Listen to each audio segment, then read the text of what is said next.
Mormon Stories Podcast is a production of the Open Stories Foundation. All donations to Mormon Stories are fully tax deductible and go directly towards keeping the podcast alive and towards building a community of support for Mormons like you. Come, come, ye saints, no toil nor labor fear, but with joy wend your way. My name is Meg Abhau, and I was born and raised in the Mormon Church, the Church of Jesus Christ of Latter-day Saints. And I have 10 sisters and 5 brothers, and I was raised in the gospel, and I met my husband Jake in 1996, and we got married in 1998 in the Bountiful Temple.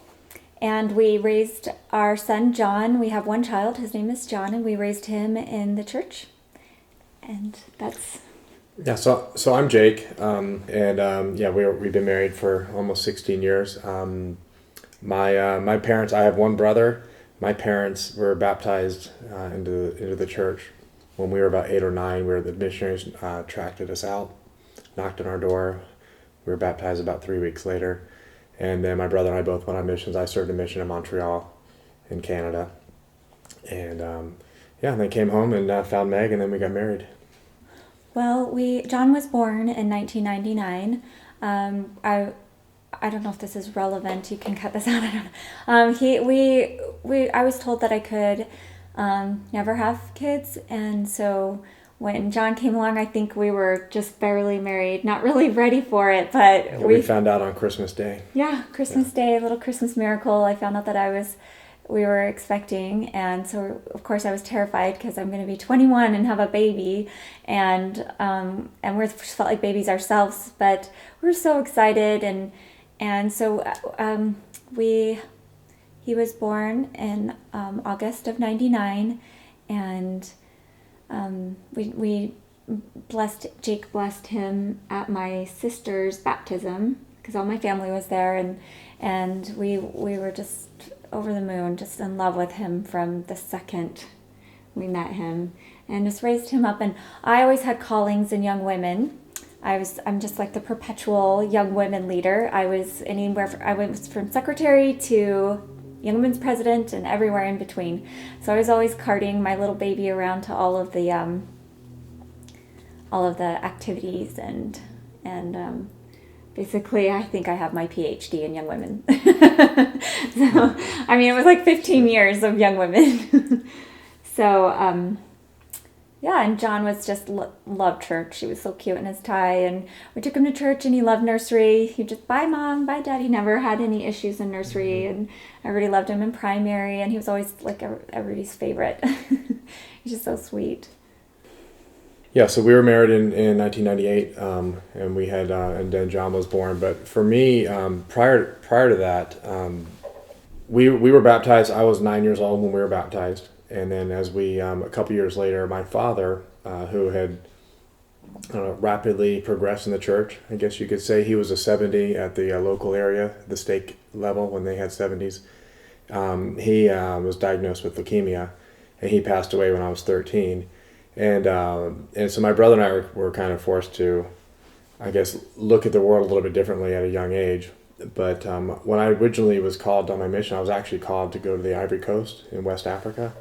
And I went over there, and in the Ivory Coast, they have the men in the Ivory Coast have I don't know if it's a tradition or what you would call it, but for two men, if they're very, very close, a sign of friendship is they would hold each other's hands, or they would just kind of touch the arm or something like that as they're walking together. And in the missionary training center, they actually use the word warned us of this, but really, they kind of gave us the idea that might be the case, and just have not be shocking or whatnot. And this was 1992, and so I went out there, and my mission companion was a local. He lived in the Ivory Coast there, and so in fact his mother lived right up the street from us, and we would go see her about once a week. But about 2 or 3 weeks in, we were walking down the street, and sure enough, he kind of grabbed my arm and then grabbed my fingers, and it was really, really uncomfortable to me. I was a little, because I didn't really know what to expect, but I didn't dare show that emotion, so I I held my missionary companion's hand for, I don't know, we probably walked a couple of miles, because I was, I understood that it was a cultural thing and that I should feel honored for that, so it was my culture that had taught me to be uncomfortable, which I was, but I didn't show that there. And then a couple years, and then I guess I should note that I got sick in Montreal. Or I'm sorry, I got sick in the Ivory Coast and came home. And then since we were learning French there, they had me finish my mission in Montreal. But a couple years after that, I had a roommate who was gay as well, and he and I became very, very close friends. And we didn't. I intentionally did. I kind of skirted the subject. It didn't really bother me or anything, but I didn't. It was something that I wasn't comfortable with. So we didn't really talk about it. But I enjoyed him as a person, and he took me down to West Hollywood and showed me everything. A whole lifestyle down there that I had no idea existed. And we used to talk. We would walk down the street, and I said, "So does everybody here know that you're gay?" And he goes, "Oh yeah."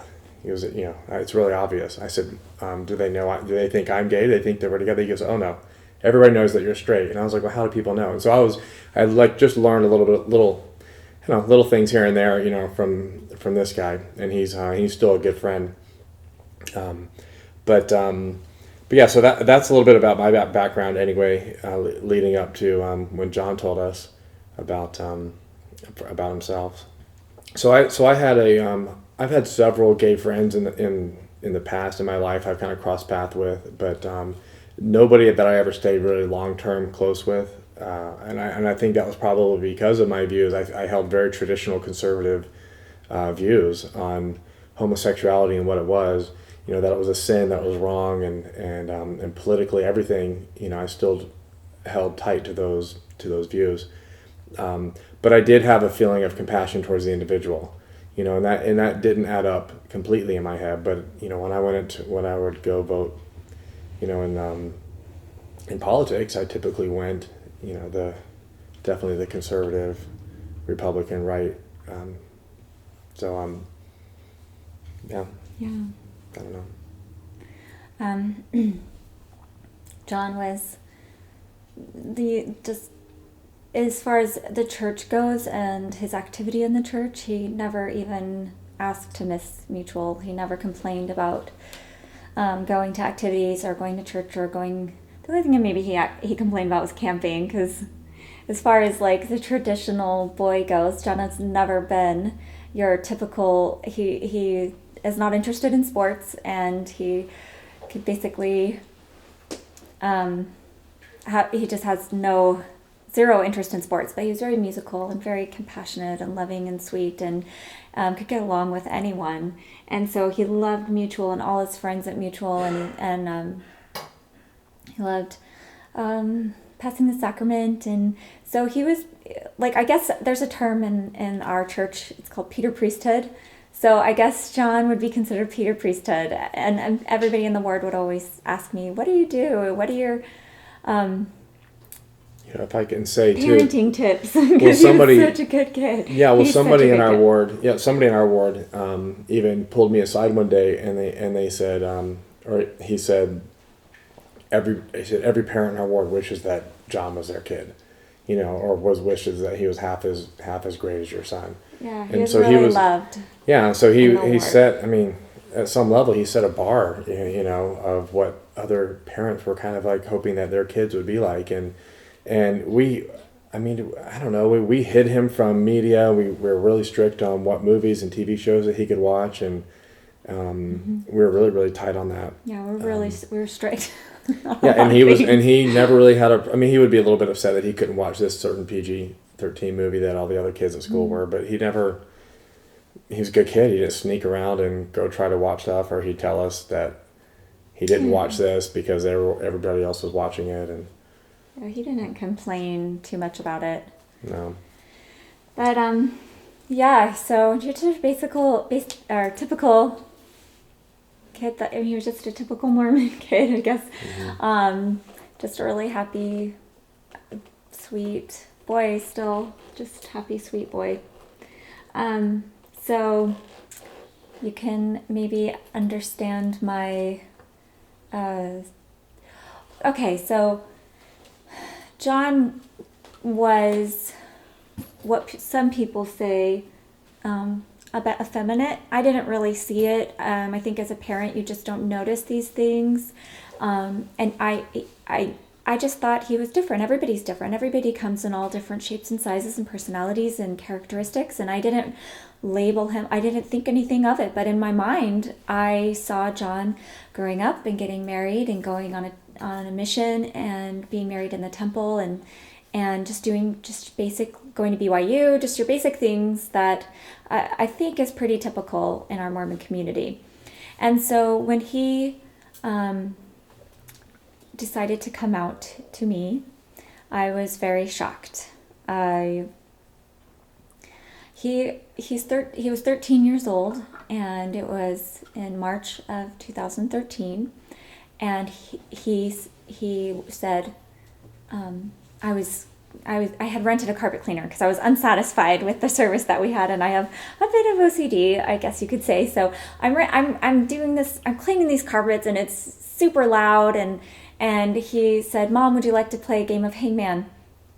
And he had the iPad, and I said, "Sure, no problem." But we couldn't really hear each other, so we started signing the letters to each other. And he's got this game of Hangman on the iPad, and I was kind of getting in, and I was just kind of like getting focused on something in the carpeting, and he just kind of clapped his hands at me and said, "Mom, this is really important. I need you to listen to me." So oh, okay, so we're signing, and all of a sudden I realized it's not one long word, it's more of a phrase, and it said, "I am like Andy."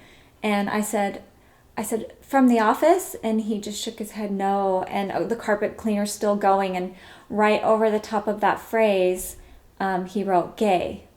And I just turned the machine off, and I was like, my voice was shaking, and I was like, "Are you telling me that you're gay right now?"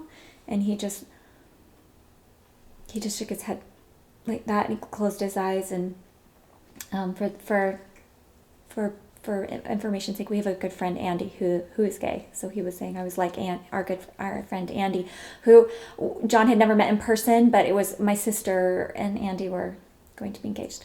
Well, immediately I turned the machine off, and I just don't remember exactly how long it took, but I think seconds.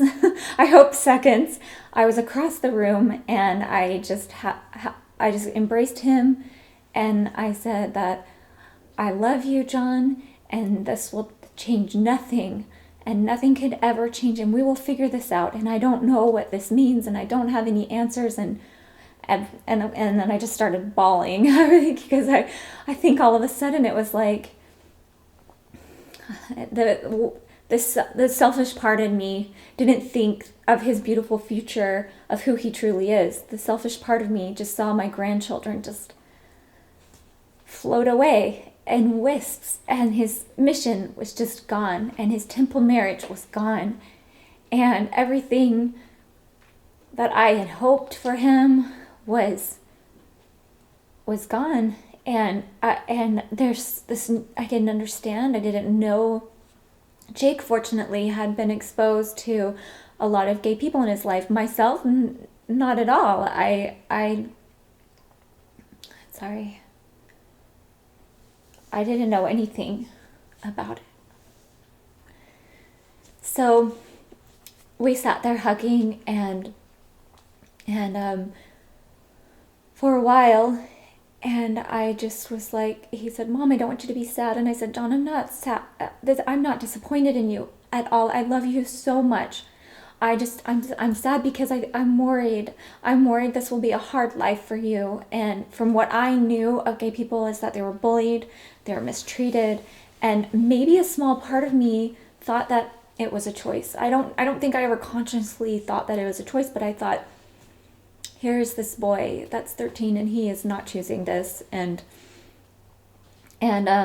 so I said, "Okay, how do you feel about this? How are you okay?" And because I thought maybe he wouldn't like this about himself, or that he would start to have low self-esteem. And I instantly kind of went into this like overprotective mother mode, which we affectionately call the mama dragon.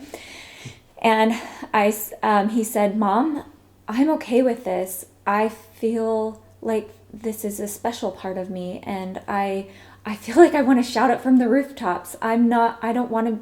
And he said, something that's really cute is that he said, so I've been doing a lot of research, and there's this thing called the closet. I said, I know, I've heard of the closet, and I had mistakenly thought that the closet was to protect yourself, that because you weren't accepted from society, so you were going to be safe in the closet. But John told me that the closet is a place of darkness and loneliness and depression, and he didn't want anything to do with it. And he asked me within minutes of coming out if I could help him facilitate a coming out, if he could live authentically. So I really had to play catch up immediately, and I said, John, I will support you in anything, and we will do this.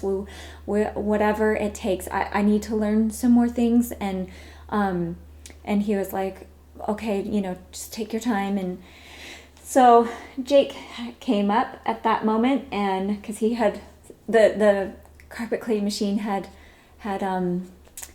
stopped, and John and I were just still hugging and crying, both of us just crying. And I was like, hey, what's going on? He comes in the room, and we were, John, it was in my room, and so we were sitting on my bed just hugging, and Jake sits on the couch that was in our room, and he was like, guys, what's going on? Yeah, well, I'll go back a little bit and we can mesh these together, but the previous year, probably, Meg has a sister who lives here in Arizona with us, she and her daughter and John are almost exactly the same age, and they've kind of treated each other like twins, all growing up, and they're really, really close.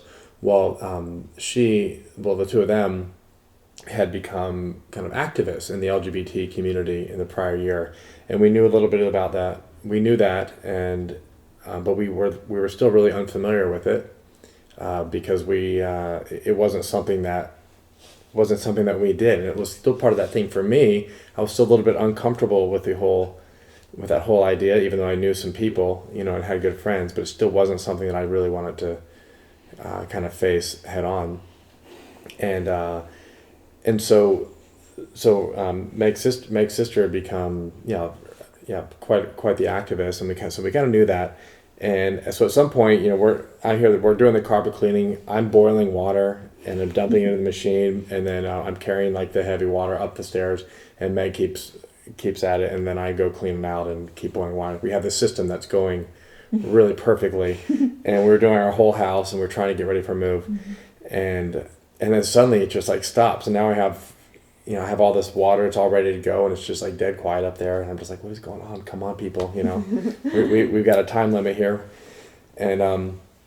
And so finally I go upstairs, and I'm just like, hey guys, what's going on? But I could see in the room right when we walked in, it was just completely somber and quiet, and John was kind of staring off like at the wall apart from me, and Meg was just kind of sitting on the bed, and I was just like, oh my God, I mean, what's, I was in my head, I thought somebody had died, but I was like, okay, neither you two are both living, so that's good. How bad can it be? Yeah. And so they started to interact a little bit, and Meg said, Jake, John has something that he wants to tell you, and she said, she was asking John, should I tell him, and he just kind of like nodded his head. And so Meg looked over at me, and she said, well, John, just inform me that he's gay. Just like that. And she said it really with like really confidently, like no tears or anything like that. And so it was interesting because I'm sitting there, so I'm processing that immediately. And she continues to have a little conversation with John about how much he wants to get involved in this conversation. And John is just facing the wall. And as she's talking to John, she keeps looking over at me, where John can't see, and just like trying to hide the tears from John, but show them to me. Like, I don't know what do we do? This is all. So we're trying to communicate while they're trying to communicate, all in this moment that is going to be this epic moment in our life, probably, that we'll go back and remember. And we're trying to, I think all of us are trying to do it. We're all trying to do it the right way, and I'm processing everything, because for me it was, to say I was shocked is probably the right word. To surprised, no, because we knew John his whole life, and there was, like she mentioned, I mean, he was effeminate. There was a couple little things. He definitely fell under a lot of the stereotypes, but not so much that it was super obvious. So and it seemed that in the prior year it had become less obvious than the whole previous 12 years. And so that's why I was saying I was more shocked, but still not surprised.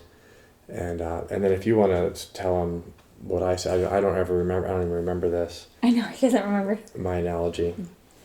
So, John likes to say that when he looked over at his dad, he had his thinking face on. So he looked like he was thinking, and I had my thinking face on. You had your thinking face on, and you were just really contemplative.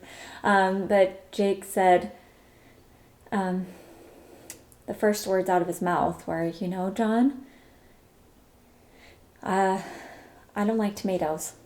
He said, I can't eat tomatoes. Well, we should preface this really, really quickly with, I literally, since I was a kid, I've never been able to eat tomatoes. And at age about 20 or 21, I decided I was going to eat a tomato every year. Like, have a bite of a tomato and just try to eat it, and until eventually I got used to it. And so that's what I did from about 21 till 30. Because eating tomatoes is normal. You should be able to eat tomatoes. Everybody eats tomatoes, but literally for every year I would eat a tomato and I would spit it out. I could not swallow it. So John, it was the same way. I mean, but at a younger age, and he couldn't stand tomatoes, which is common, for obviously kids are developing their taste buds. But he joined me in that, and he's I'll eat one every year too, with me, and he would spit it out. So there's a little back. That's the history of it. But he said, I don't like tomatoes, and that's okay. And he said, and John, you're gay, and that's okay, and I love you. And so that was what Jake said. Yeah, and I'm thinking, in my twisted mind, I'm thinking, what's normal? Normal people like tomatoes. I can't change that I don't like tomatoes. People make fun of me for it. I've tried. So that was my really kind of pathetic analogy in that moment. Now here I am thinking. So now I understand what it's like to be gay. That's what I'm getting at. But I thought that was pretty good. I was just like sobbing and I love you, and Jake just kept it together. Yeah. So we all talked that night, and I remember John just being like, Mom, I don't want you to be sad. Like we were both it was just this really kind of heavy situation. I think he didn't expect that. So he just stepped outside. He went outside just to take a deep breath, and I was just like stunned, and Jake and I were just like, what are you? Yeah, we didn't talk to him much that night. I was like, what do we after do? That. I did. I mean, us together. Yeah. We talked to each other mostly. So all of a sudden I just thought, oh my gosh, did he just run away? And so I went sprinting downstairs, and I went outside, and he just was pacing on the sidewalk, and I was like, John, what am I doing this wrong? What can I do? Or I'm sorry. And what did you expect? What did you expect from me? And I'll be that. I'll try. I want you to know that I love you. And we just hugged again.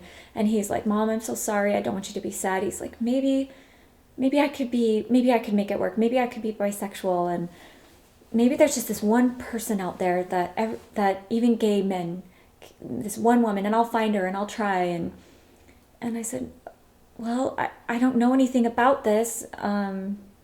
But whatever you choose, John, we'll support you. And so I didn't tell him right away that, like, I was just kind of, that almost gave me a little bit of hope, if you will, that, okay, he can still have that vision. But then I started just thinking, I don't know. So we put him to bed that night. I tucked him in, told him we loved him for the millionth time. And he went to bed. And that's when we both just broke down. We were just both so sad. So I was in, I don't know what Jake was doing, but I needed a moment by myself. And so I'm in my closet, and the irony of that is but I wanted a quiet space where John couldn't hear me cry. So I was in my closet, and I was crying because I was just sad. some people call it like mourning the loss of the future you had for your child, but that's the only thing I can kind of relate it to. And I was just crying, and I was in this desperate situation, and all I knew to do as a Mormon girl was pray. And I had never prayed like this. I have never felt this desperate for comfort and to know everything was going to be okay in that moment. And so I audibly cried out, "Who could deny such a soul as this?" And it was the most spiritual experience of my entire life. It started at my head, and it just poured through me, and it went all the way to my fingertips and to my toes, and I remember it to this day. And I heard the words, "Not I." And I felt like I knew the purpose of our gay brothers and sisters and how special they were. I don't know how, it just flooded into me that they are special, and that this is a gift, and that Heavenly Father was aware of John, and that he loved him exactly the way he was, and that he was created this way for a purpose. And interestingly enough, John told me that he felt that he was made this way for a purpose, that he knew Heavenly Father loved him, and that he was totally okay with this, and that this is okay with him. So here I am having this amazing spiritual experience. Some people like to think of it of the spirit within or the divine, and my head was kind of getting in the way, but all of a sudden my heart just screamed louder that this is your son. And because I was kind of like, I don't know this boy, this is a gay boy, but then it said he was gay yesterday, he was gay when he came to you, you've always known this gay boy. And so all of a sudden I just felt like this loud screaming in my mind, call Anessa, my sister Anessa, who Jake had mentioned is LGBT ally, and I didn't know what that meant. What's an ally? So I call her up, and I just started crying again. I didn't know if I could spit the words out. And Anessa was like, I'm just sobbing, and she's like, "Oh my gosh, did somebody die?" Because I couldn't get the words out, and I said, "No." And so she just got quiet, and she just kind of just waited. And I said, "John's gay." And she said, "Meg, I can help you." And within, she talked to me. She said, "I've learned so much, Meg. There's so much misunderstanding. I can help you. I know so many things." And I was like, okay. And she said, "I have reading material. Do you want me to send you?" And I said, "Yes, anything. Just send me everything." And she started with MormonsandGays.org, the official church stance, and then she said, and read through this, and when you're done with this, then start here. And she sent me to the affirmation page, affirmation.org, and then she said, "Okay, and when you're done with that, read this." And so she said, "Go slow, take your time, read through everything, and call me if you have any questions, and we can talk about this." And but she said, "I think John is perfect just the way he is, and I have to say, I think I saw this coming." And so she had been preparing herself for like a year for this. And anyway, so I started reading. I didn't sleep all night long. I read and read and read. And the more I read, the more I understood. And I think knowledge is power. And I just didn't know. And so I woke John up the next morning for church, and I said, "John, I have some really good news for you." And he was like, "What?" And I said, "You're gay, and that's okay. And you don't have to try to be bisexual for me. I accept you and love you just how you are." And he says, "I know." He knew. Yeah. So then we go to the bishop that day, because we were like, right, we need ecclesiastical direction when we go from here. Yeah, well, I'll go back. And so after the night that John came out to us and told us, and after we put him to bed and we kind of went our separate ways, Meg went into the closet. I never went into the closet. I started out of the closet. I know. But, I didn't even, that didn't dawn on me at the time. But I didn't really have anybody to call or to reach out to. You know, we didn't have each other because neither one of us knew what was going on. I mean, it wasn't, we weren't going to be able to help each other other than just kind of comfort each other. And so when he told us, I remember looking at him, or when Meg told me through him, and he was kind of staring at the wall, I remember just kind of looking at him, probably after I said the tomato thing, and just thinking he looked different, like really different. You know, he was like a different person to me, you know, and not bad, better, anything, just different. And Meg mentioned already, you know, you felt like you're mourning the loss of somebody, but I think what I've realized now is you're mourning the loss of the future that you had anticipated, you know, what you prepared for, you know, and had we been more open, I think when we were younger, to realize that there were multiple routes that to sexuality, you know, it might not have been that way, because we could have been more open and prepared for it. Because, like I said, it didn't surprise me that he was gay. So if I had done a little research when I was younger, or when he was younger, then that whole process probably would have been a lot smoother and a lot different. So, but I remember feeling like I'm mourning the death of a child, but I'm getting a new one, you know, but I didn't know that new one yet. And so that wasn't as exciting for me because that was a new person. But I was just sad about the death of the old one. But I also immediately I felt guilty for feeling that way, you know, for feeling like, well, who am I? You know, I was like, how awful is that of me to act like, okay, my straight kid's dead and now I have a gay one? That seems really awful to think that. And I was feeling guilty about that.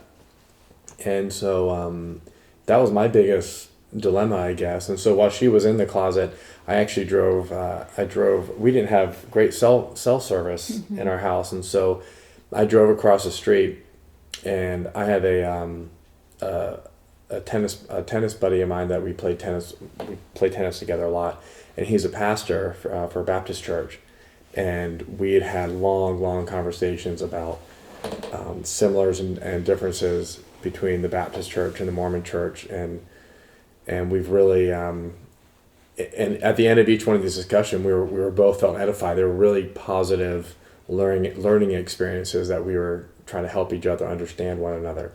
Very civil conversation, because I know the whole Baptist Mormons aren't supposed to be able to be in the same room. So, but he and I were really, really good friends, and a great guy, and one of the best people I know. And so I drove across the street, and I called him, of all people, and I don't know why I called him first, but I called him, and I told him, you know, and I was emotional.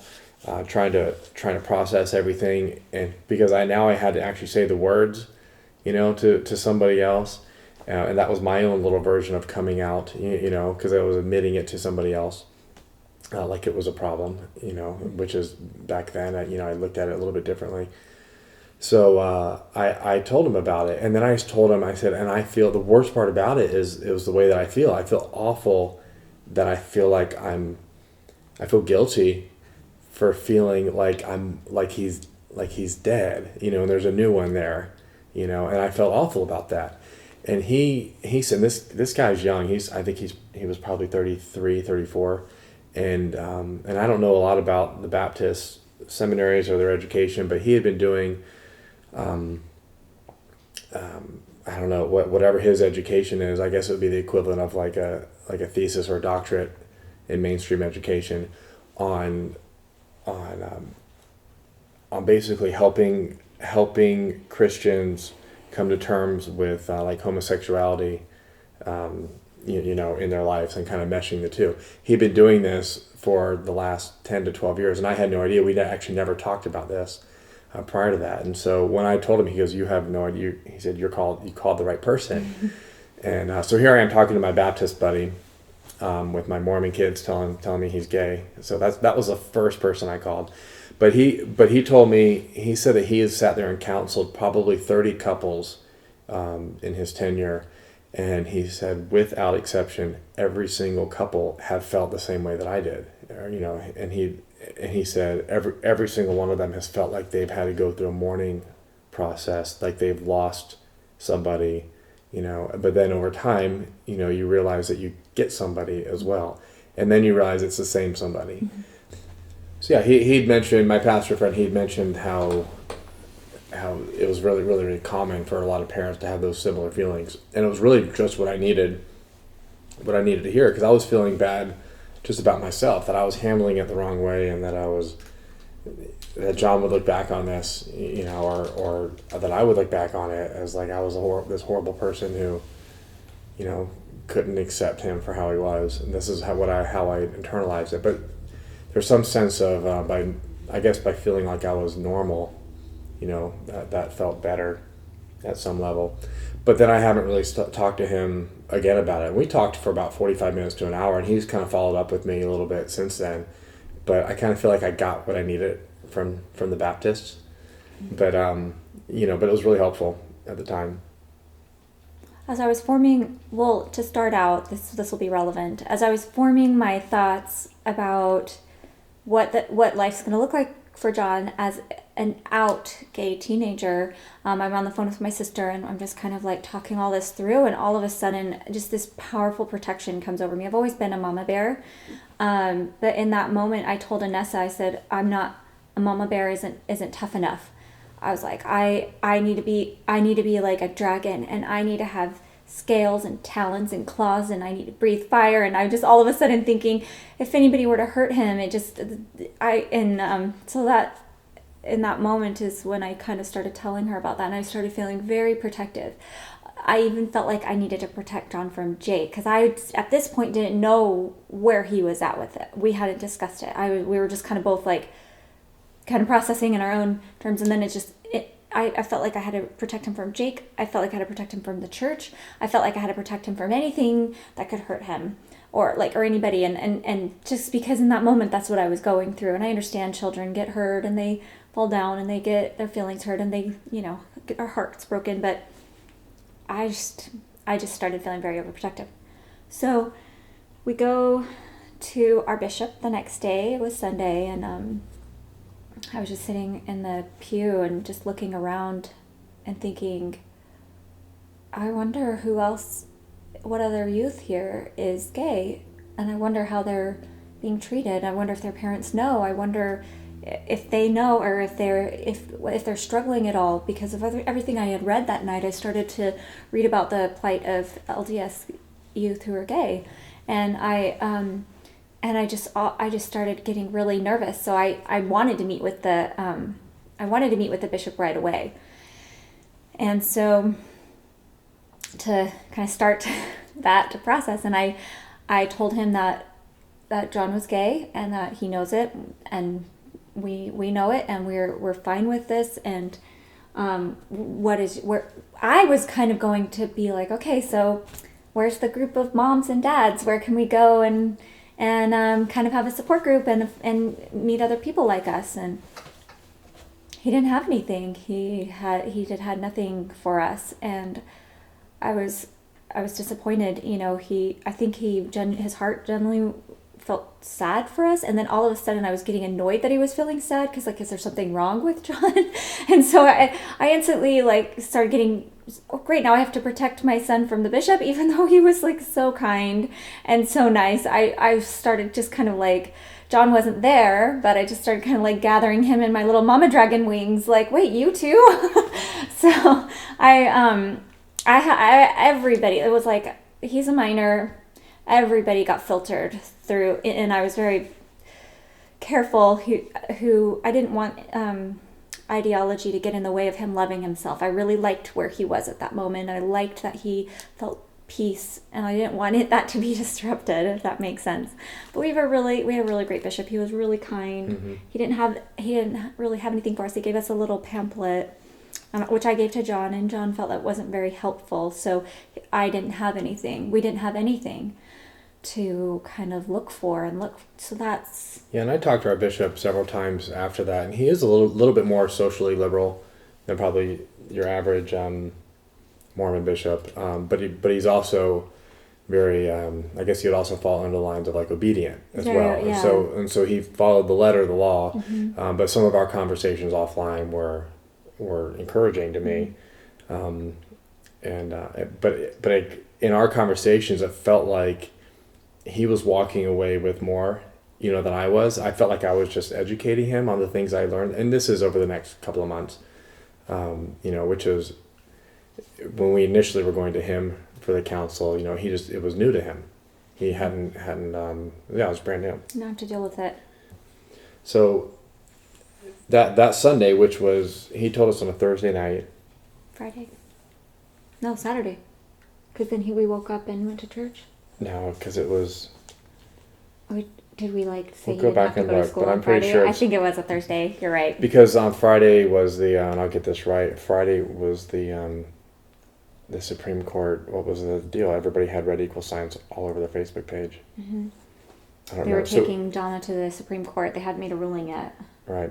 Anyway, the That's right. so he came out, and the next day we immediately saw on Facebook who allies were, you know, or who were going to be of our friends, because people were changing their statuses to that, or their pictures to their red equal sign. Very accommodating. Yeah, it was very, very, and we were really just like, just handy. mental note check, you know, Okay, my and then son is some safe people with who you. would make comments very, very derogatory against. We were like, okay, mental note check. Okay, you're And not so safe. yeah, the timing of that was really, really good. Yeah. Yeah, but so over that weekend, I had a thought, because I'd been praying too, and really trying to understand and internalize, like, what does this mean? We were reading scriptures in the Bible together, and all kinds of stuff that we didn't. I mean, I can't remember the last time we'd ever read the Bible together, actually. Like poured over it. Like, you know, Yeah. and like studying some of Christ's words. But I had a thought going back to in the Book of Mormon with Alma, for Alma the Younger. I mean, Alma, the quick backstory is Alma. Alma was we'll just call him a religious leader in the land, and his son was basically disobedient. I like to look at him as he probably was out egging houses and causing all kinds of vandalism. But for him, it was all in the name of the church. I mean, he fought his dad against he fought the church, because he had issues with his father. But so anyway, long story short is he's out, and he's visited by an angel, told that he needs to stop doing this, rendered unconscious for a couple of days, and during this time he's converted to the gospel. He has a vision or whatnot, and he's converted to the gospel. Essentially wakes up the next day and he's out off and running, preaching the gospel, and he kind of led the way for everybody else who went in and ended up teaching the Lamanites and bringing the gospel to those who were considered outcasts, I guess. But my thought on it was, he's an undeserving prophet. I mean, because he did nothing. He literally did nothing for his testimony. He did nothing for that change. I would assume that his father and other people were praying for him and that kind of thing. But Alma the Younger, by himself, he didn't do anything. He wasn't trying to change. And there's people that their whole lives, they struggle and they pray and they fast, trying to change, and they try to have a testimony or just trying to believe in God or anything, and they go their whole life wanting that and don't quite get it the way that he was just given it. And so, but granted, he was given it, and then he went off and did great things with that. So, so then a couple days after that, Tuesday night, John came and told me that he had a project that was due, or a portion of a project that was due in one of his classes. He's a life skills class where they were actually making pillowcases in class, and he was supposed to show up with 3 pieces of material, different colors, for his pillowcase. And so it's 9 or 10 o'clock at night, and the only place that opens is Walmart. And so we get in the car, we go to Walmart, and I wasn't there. Yeah, no, Meg wasn't there. I was asleep. Yeah, I'd be up for Meg work. goes to bed really early. Grandma. But so we get in the car and we go, and this might have been one of the first times that John and I really got to be together, just he and I, going to do something, since he told us. It had only been about 4 days. And so Jake had proven to me that he could be trusted. Right. I was allowed to take our son out in public. So we go to Walmart, and we're walking around Walmart and looking at fabric, and it kind of dawned on me, the stereotype. I'm okay. 4 days after my son tells me he's gay, I'm out picking fabric. We're picking fabric out together, and we had a little bit of a laugh about it. Like, well, this is fast. And it was totally comfortable. But so we picked out a couple. We picked out 3 fabrics that he liked, 3 different colors and patterns, and we brought them up, and we were trying to find somebody to cut them. And of course, it's now 10:30, and so we finally find a gentleman. There's this African American, really, really young guy. He looked like he might have been 18, 19, and and I kind of got his attention. He came over to cut the fabric that we needed. And it was really apparent, if you, every stereotype out there, this Walmart associate, and he fell under every one of the stereotypes. I mean, there's no way in my mind, in my judgment, that he wasn't gay. I mean, this guy was definitely gay, and I kind of looked down to John, and I kind of motioned him, and I said, and he's like, really, and John didn't have any gaydar at that point, and so. And I was even thinking, I was like, wait, is it appropriate for me to even say that he's gay, or that I think he's gay? Because this is all new, and I didn't know what was appropriate or what was offensive. But, and so anyway, he starts to cut our fabric, and I'm watching him cut our fabric, and I'm kind of looking at this guy, and he's behind a counter, and suddenly I realized I had this incredible urge to basically walk around the counter. I wanted to put my arm around him. I wanted to bring him back for dinner. I wanted to get to know this guy. Didn't know anything about him, but just because of this label that I just put on him, that I thought he was gay, I wanted to welcome him into our house. And at that point, I realized that like I'd been given like a gift, that like literally almost like overnight, to nothing I had done. I've been given this kind of gift, if you will, to accept people in the LGBT community. I mean, just like that, and I hadn't, because for my whole entire 40 years of life, I saw LGBT people a little bit, it was like, yeah, there's something that, okay, I'm sure they're people, that's fine, but it was something that was unsettling. I didn't want to overly engage.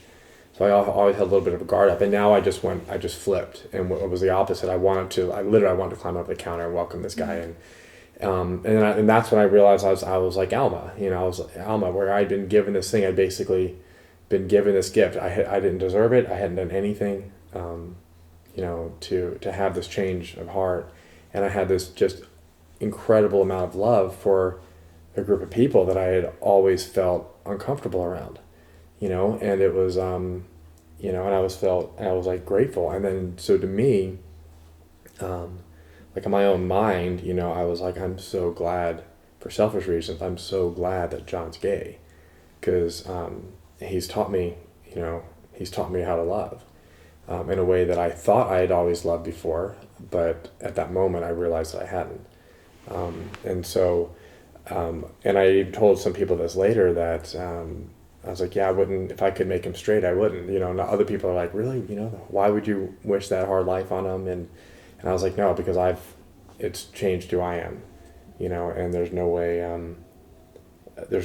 that I could ever, I don't know if I would have ever become like this if it hadn't have been for that.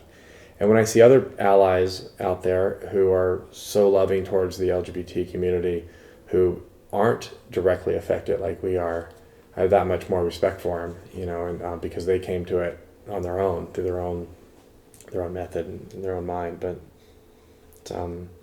yeah, I owe all that to John. So. Mm-hmm.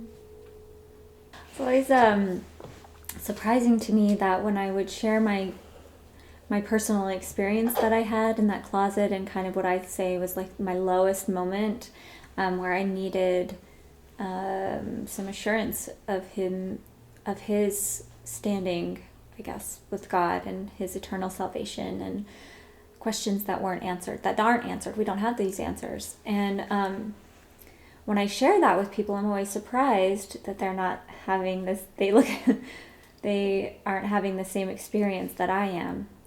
So I just feel like I have a lot of work to do to just gather more allies, and just to help people come to a place of love and acceptance. And I just feel like Jake, it was just kind of a gift. It was given to me, and yeah, people ask us all the time. That is the number one question that probably LGBT youth ask, or even adults. No, adults. They ask us, like, what is it? What did you do, or what did John do, or what was different, that made you accept John? Mm-hmm. And there's not an answer. I can't. Like, we didn't do anything. I felt we both feel like we were just, here you go, here's a big plate of acceptance, and we just kind of ate it up, and we were just fortunate, yeah, because there's so many so many other parents that I know, or I should say children of other parents with quite different experiences. Mm-hmm. And so I'm just glad that John, I don't know, I feel really thankful that we were able to luckily just kind of be that way for John's sake. Here's how I kind of like say it. If you want something to say to your parents, or if you want something to say to a friend, and you really do kind of have to unlearn everything you already know.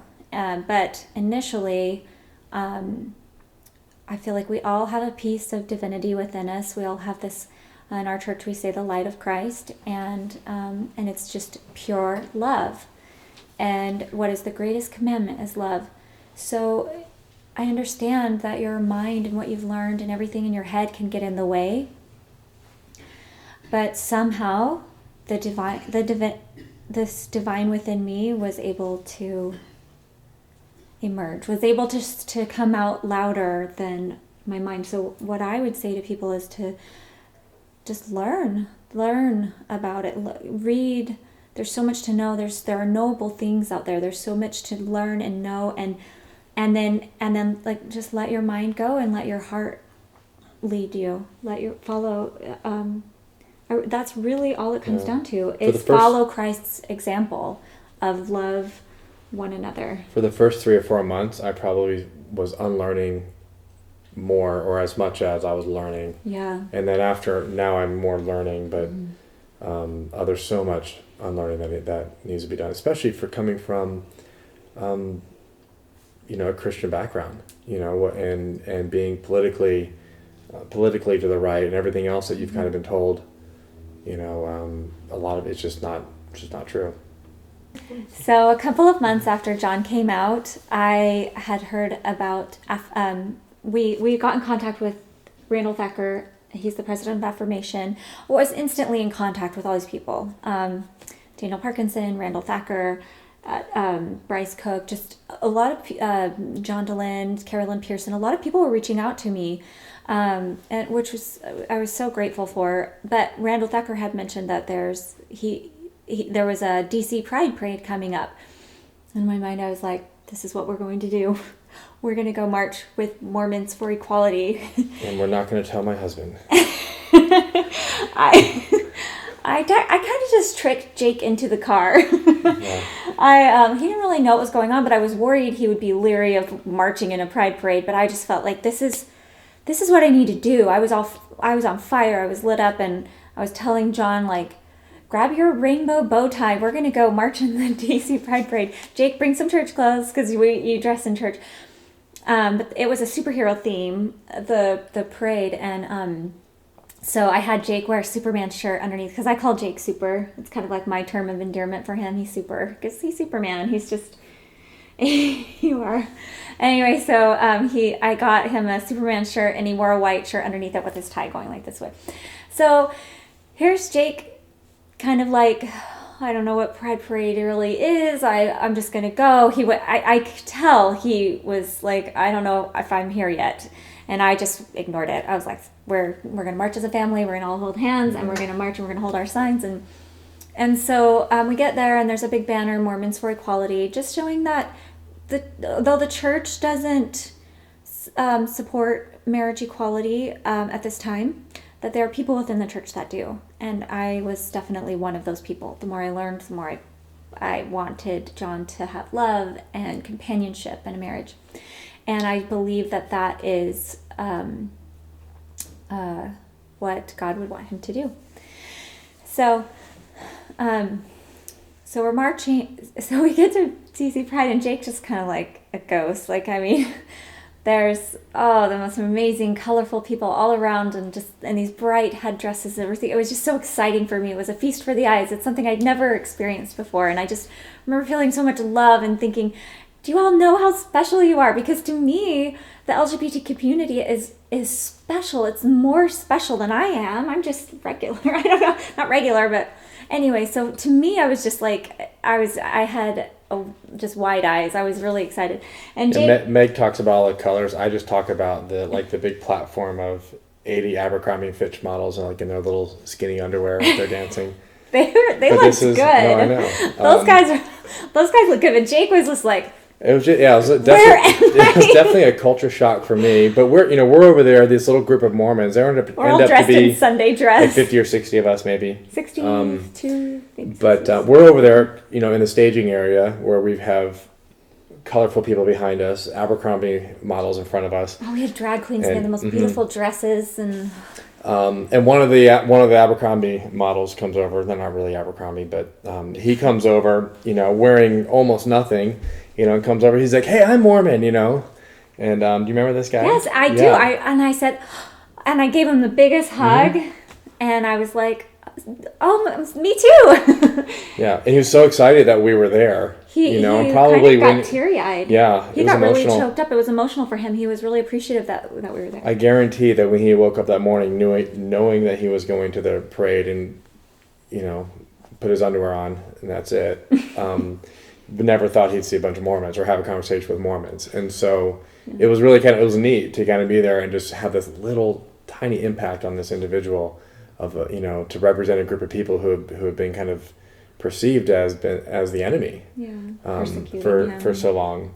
And so, you could see there was like this little hope, this little, like, oh, wow, there's only 50 of you, but wow, you guys are here. This is awesome. So we had these stickers that said hugged. It says hugged by a Mormon. And I was hugged by Mormon. I was hugged by a Mormon.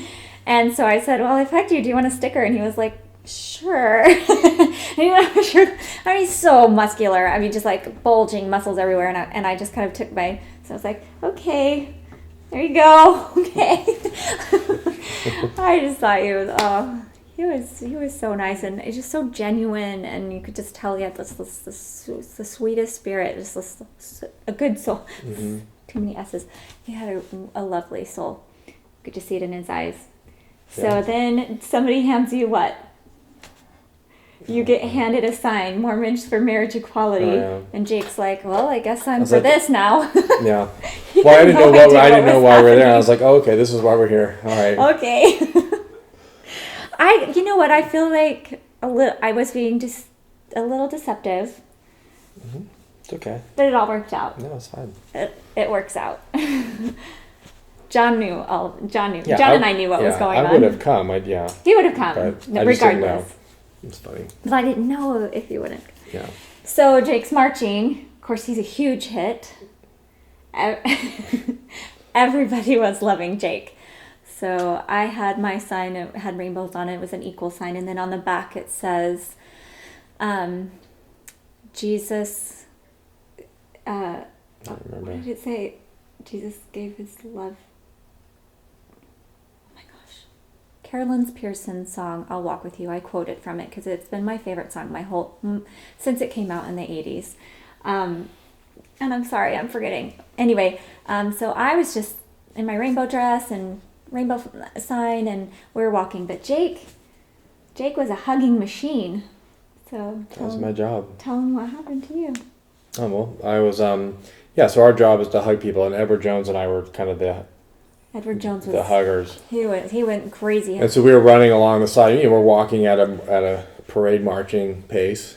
Pretty slow. And but he and I had just this huge pamphlet of stickers, and then we're going around, and every time someone's giving you a high five, we're like, hey, we don't give high five. We give hugs, and so we would give hugs, and we gave out stickers, and and I didn't, anybody that was right there, anybody that seemed engaging or anybody that seemed kind of not engaging, those are the two people I would kind of target, and I was like, I'm going to hug whoever. But what happened though, what surprised me is time and time again, this probably happened 10 or 15 times during this 2-mile walk, is I would run into somebody and I would give them a hug, and they would hold me for a couple extra seconds, and so it might be like a 4-second hug, which is an eternity when you're walking in a parade. And so but in this small segment of time, this one individual in particular, he was able to relay this information to me. That he was Mormon, he was a returned missionary, he was gay, and that us being there was saving his life. I mean, it was just, he said, you have no idea what kind of hope this gives for me. So he said that us being there was literally, it was like saving his life, and that it gave him so much hope that, that if we could change, or we could accept him for who he was, that he could accept him for who he was, because he was raised Mormon, and it literally, I mean, we had this like really, really quick conversation, really in a matter of seconds, and we kind of pulled apart, and he was just waterfalls, just tears coming down, and of course I gave him a sticker. But then we're off, and now I'm 30 feet behind my group, and so I have to like run up but that kept happening over and over and over. I mean, every single time I would stop, about every 10 people I hugged, there was like a moment where the fact that the Mormons were there supporting them, it just made all the difference in the world. And people were shocked that we were there and just so grateful. And the biggest thing is it was hopeful. Mm-hmm. Because here we were the perceived enemy out there, and we were coming in there and saying, no, this isn't, not everybody went door to door Prop 8, not everybody thinks the way that you probably think that they do. Mm-hmm. And so here we are, doing what we can. And there was a small group comparatively to obviously the size of the church in the DC area, but we represented it, where we could. Yeah. And that I tell people all the time, like that 2 mile walk, I mean, that's probably the single thing that changed my life, probably more than anything. Yeah. So, or changed the way I looked at life. Yeah, hands down one of the most spiritual experiences I've ever had. Just pure love. It was like a very concentrated dose of love. And so, I think that's just sad that some people are keeping themselves from just loving and recognizing gifts and special qualities of people and our differences, and something that I was guilty of before, but thankfully I've had this experience, and I always feel so bad when people don't have a gay child, because I feel bad for them, because it's such a gift.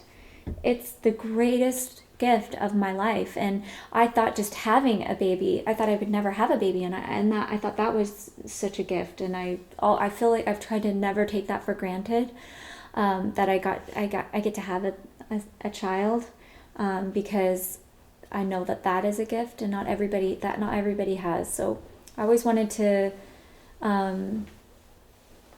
just do the best I could as a mom and not take that for granted. And so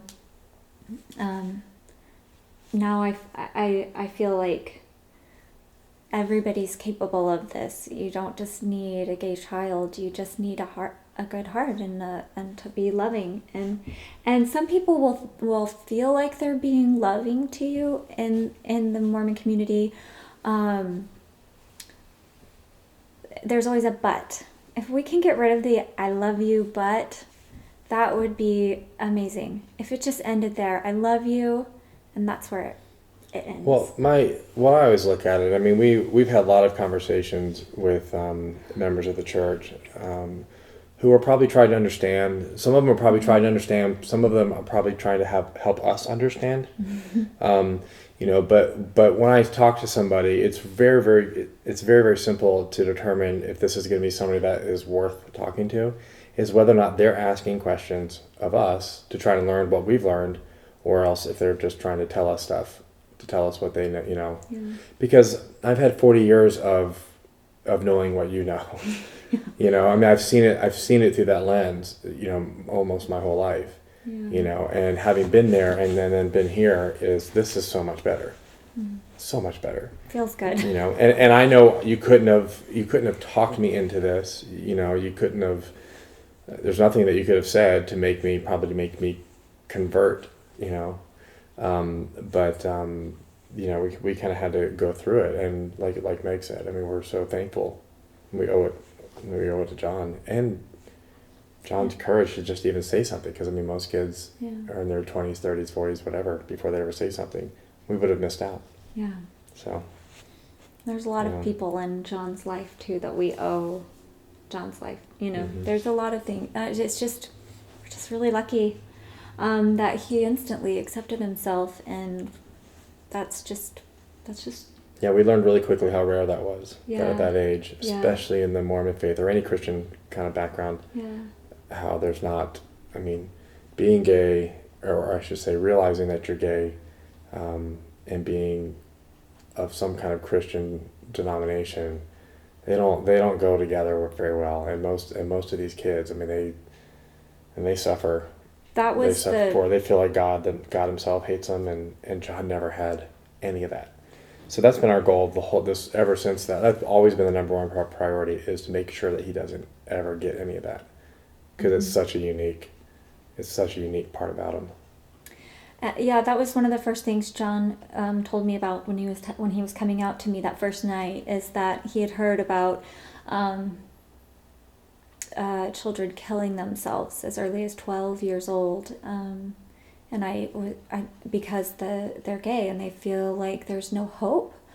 And I was stunned, and I started doing my own research, and then it just everything I learned, it was just more and more sickening. And I thought, we have to do something. We have to change this. We can't lose one more of these beautiful, precious souls. What I think is the most precious soul. And we need our LGBT brothers and sisters. We need everybody here. We can't lose anymore. We can't lose anymore. And so that was really why John wanted to be vocal. He told me his exact words were, "I want to be a beacon of hope for other kids out there, other gay boys out there, girls, or transgender, anything that is out of the societal norm, that you can be happy, and you're okay. You're perfect just how you are, and that you were made this way." And yeah, when he said, this is back when he was telling Meg, hey, there's this thing called the closet, when he thought he was educating, which just goes to show how innocent he really was about everything. Yeah, he didn't know. You tell me he's choosing to be gay. He didn't even know what it was. Yeah. But yeah, he said, yeah, I'm gay. I know it. I know God knows it. I know he made me this way. And that's when he said he wants to be out. And that scared us badly, because we're like, okay, you're 13. We'll help you do this, but we'll do it as a family. We'll do it kind of on our terms too, a little bit, because we felt like we had to protect him from the unknown a little bit. But we realized really, really quickly he was going to have none of that, because his motivation for coming out was to be out so that other kid who sat in the classroom across from him, who was also gay, felt like he had somebody else that was like him, somebody else that he could kind of lean on. And that's why John said, he goes, I want to be a beacon of hope and light for those, those who don't have any. And that just, in the time, I mean, I didn't realize like how powerful that was, or how mature that was. But that was his motivation, was not for him. It was for other kids that were probably in his school. I think some of the most selfless people I have ever met are gay, or fall into the LGBT category, for sure. So that's just a selfless part of him. And interestingly enough, once he did come out at school, there's this domino effect. Like, everybody comes out. Everybody that as LGBT, they're all out at school, and since we've left, yeah, they felt it's just kind of this steamroll effect, and they're all felt like it gave everybody courage to be their own. So John accomplished what he set out to do. We began to research options for John, for the future of what it would be like to be gay, be a Mormon, and and for the future options that you had. As we with the church, and the church, basically the doctrines of the church are very clear. They teach that while people don't choose to be gay, obviously choosing what lifestyle they choose or what lifestyle they go is their choice. But that leaves very little options for somebody. I mean, that leaves a life of celibacy. And to me, that when people talk about celibacy, that suggestion that being gay is only about sex, which is not. It's not just being celibate. The end result of being celibate is also being alone, and that's not for anybody, in my opinion. And so that leaves John's future of being alone, or it leaves him in a mixed orientation situation where he would be with a woman, of somebody that he'd be limited, I would say, in how much he could love. But I think even the church, they don't even encourage those kinds of relationships anymore. Mm-hmm. But and then of course the other option is to being with someone of his same sex, and whatever he decides to do, I mean we'll support, because ultimately it's about his happiness, and as long as he holds tight to the foundation and the morals, then and they apply across the board. I mean, whether you're gay, straight, or anything, those morals are still ingrained in us, and we want to pass those on, because the principles that the Mormon Church teaches are sound. They're sound principles. I mean, the family structure, I understand why they support the family structure, but I also can see another family structure that may be out of the norm a little bit, but equally it can be equally supported. Yeah, so as we did research on a lot of this, we came across the Family Acceptance Project, Mm-hmm. And Meg did a lot more research into that and got involved really quickly. Mm-hmm. Do you want to talk about that? Yeah, sure. I don't know. It does kind of shed a light on the plight of a gay teenager, and the percentages that I was reading, which I recommend to everybody to read the Family Acceptance Project. But the threat when children aren't accepted is the threat of drug addiction, suicide, promiscuity, all of these things when you're kind of bottling something up and not being accepted for who you really are, which is intrinsic and is in your orientation. My orientation is intrinsic in me. And so I got in contact with a really good group of people, and I just got more information. And so I felt like I was armed and ready to protect him. Another thing that it kind of warned against was homelessness in our LGBT youth community, and that we have the suicide rates right now are with LGBT kids, or with teenagers in general, are at epidemic levels. And for some reason that wasn't that doesn't sink into people like it did me. That I thought that was the deal breaker. Here, I felt like I was saving my child's life. I'm giving him the best chance at happiness and a wonderful future, and just by loving and accepting him. But for some reason, that wasn't. That doesn't fall into the cultural norm of our church. So I would reference, if I could, the 11th Article of Faith, which kind of gave me permission to follow my heart. And that I was taught personal revelation. Our church is founded on personal revelation. So I felt entitled to my own personal revelation about my family and my child. And the 11th Article of Faith says, we claim the privilege of worshiping Almighty God according to the dictates of our own conscience, and allow all men the same privilege. Let them worship how, where, or what they may. So I started putting that into the context of how I can view this, and with my own conscience and with my own heart and with revelation, that personal revelation that I feel that it was very strong and very direct to me, and just know that I'm doing the right thing. And yes, I think some of my ideals ideologically go against the church, but most of it does. I want him to be chaste, and I want him to be respectful, and all of the things that I would require him before, I still require of him. And I want him to I want him to get married. I want him to have fidelity with his spouse, and I want all these things, the same things for him. I just know that it's most likely will be with someone of his same gender. Right, and right now there really is no revealed doctrine on LGBT people. I mean, the only thing that we know is because they don't fit into the mold that the church has set forward. This is how you gain salvation.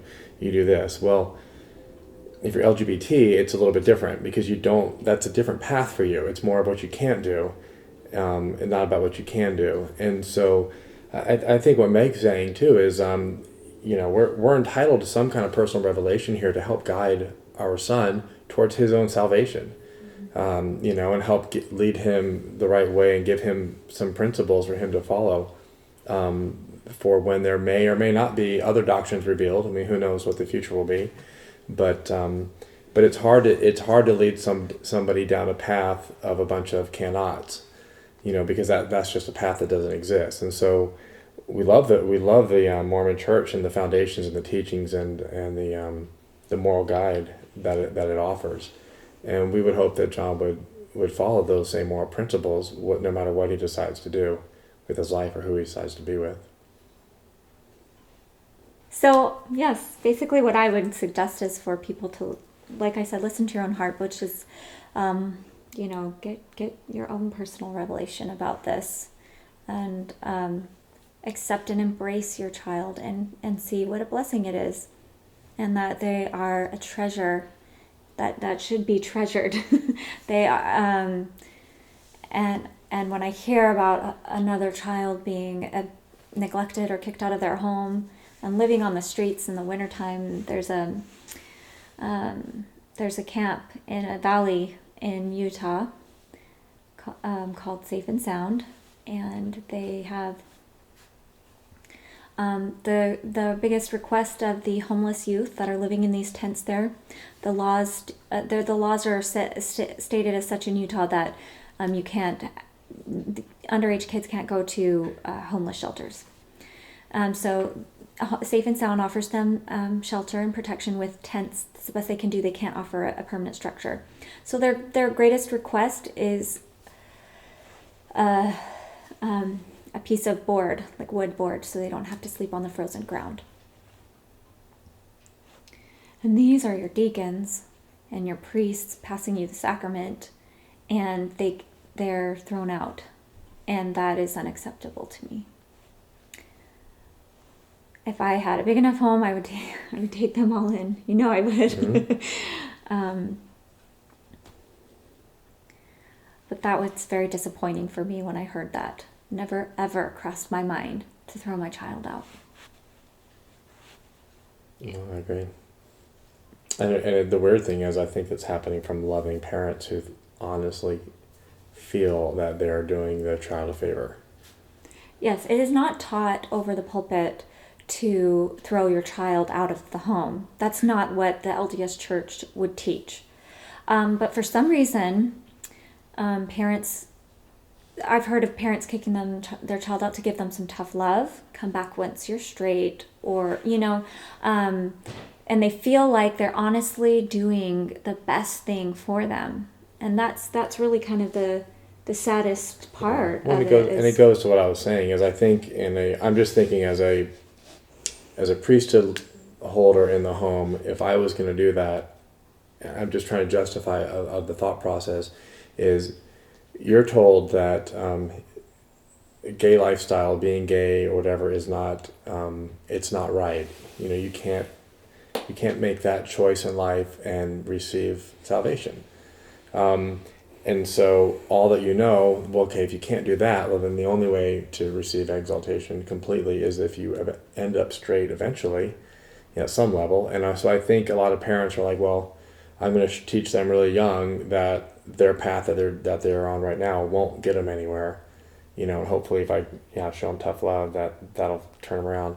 And that's the biggest, it's kind of the biggest, it's a conundrum really of, because there is no pathway for the gay youth. There's not a pamphlet, that tells you, what you're supposed to do, what you're not supposed to do. There's just one that says, it's just one for all the straight kids to say what, that if you're gay, you can't do any of this. But it's, and I don't think parents know what to do, and I don't, that's why I feel lucky for the, gift that we've kind of been given, because we could have easily been like any other parent out there, and I don't know why we weren't, but I'm glad for John's sake So. So we came out to the ward. We just, with a letter, we just starting the process of coming out. We started with my family, and it was very well received. My family was very loving. And then we came out to the ward. We got a lot of positive feedback from the ward. But I wondered, the coming up fast Sunday, what might be said or what messages received. And I just wanted John to be left with a message of love from his mom. And so I sprinted to the pulpit. I was the first one up there. And I shared an experience that I'd had just the day before. It was a Saturday. I was trying to get somewhere really quickly, but I was stuck in traffic, and I was getting all frustrated that I was stuck in traffic. But I noticed that there was a man on the side of the road that was asking for money, and he was homeless. And usually I would hear the voice of my father in my head saying, he's just going to use that to buy beer, or or whatever. But I just thought that at that moment, like, whoa, what would Jesus do?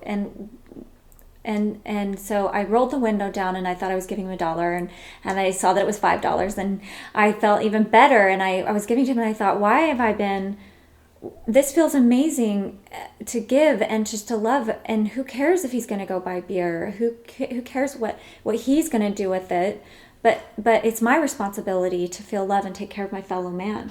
So I was bearing my testimony on this, and I said, Jesus, when he healed a lame man, he didn't immediately say, now what are you going to do with those legs? Are you going to do good deeds with those legs? There were no circumstances to his love. It wasn't conditional. It was just, he just healed and he gave love. And so I finished my testimony with that Jesus said, love thy neighbor. Who is our neighbor? Everyone. And I sat down, and I said, in the name of Jesus Christ, amen. And I sat down, and I didn't say anything about John. I didn't really say any messages, but I just wanted a message of unconditional love, and that message, the beautiful message that we get from Christ and Christ's teachings. Thank you for joining us today on Mormon Stories Podcast. To discuss this podcast with others, please check us out at mormonstories.org.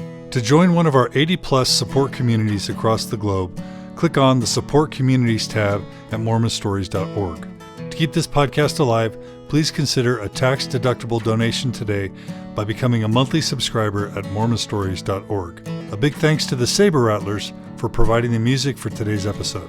The Mormon Stories logo was generously donated by StudioCase.com. Come, ye saints, no toil nor labor fear, but with joy wend your way. Though hard to you this journey may appear, grace shall be as your day.